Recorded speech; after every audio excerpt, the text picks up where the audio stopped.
He can be all like polite and smarmy and do all the cheesy smiles and all that sort of stuff. But he's a monster. He still scares me to this day. Nearly 130 women have now come forward since 2019 with claims of being raped, beaten, controlled, sometimes for decades. Why isn't he being held accountable for how he treated us and the pain that all of us went through?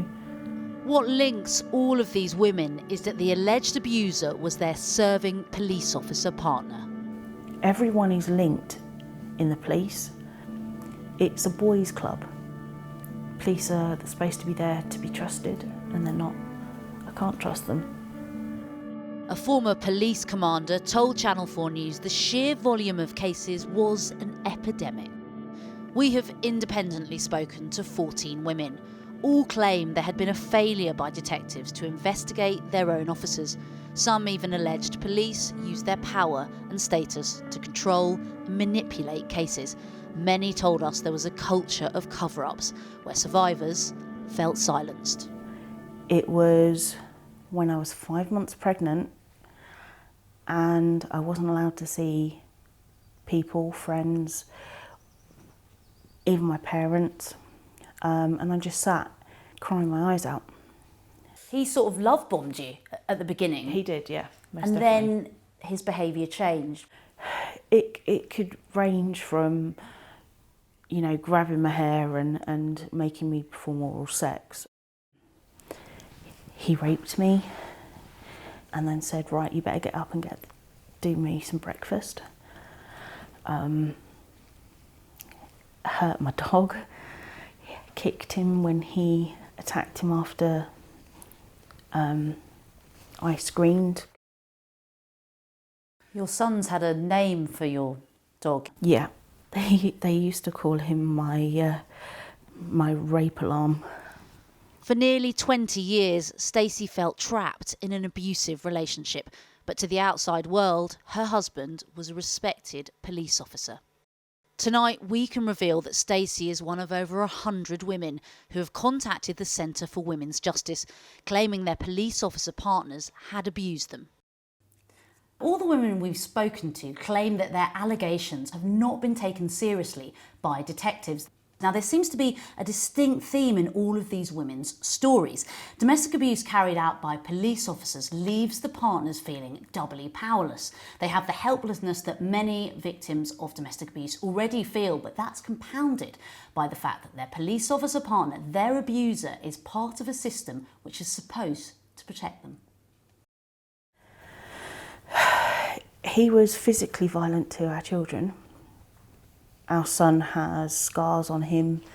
He was 8 at the time, pulled him off of his metal bunk bed onto his drum kit and it pierced his side. He would literally explode at them and they used to run into their bedrooms and shut the door. The youngest son used to barricade his door. The oldest one used to have his window open so he could run out the window if he come and got him. We left because he threatened to slit my throat and watch me choke on my blood as I sleep. Not long after, Stacey reported the rape, domestic abuse of her and her children to the police force where her partner used to be based in the Child Protection Unit. They were all of his mates. He was in there for 15 years, so how are you supposed to have an objective view to a bloke that everyone knows? When a claim of domestic child abuse is raised, ordinarily social services would be informed. But Stacey says nobody ever contacted her.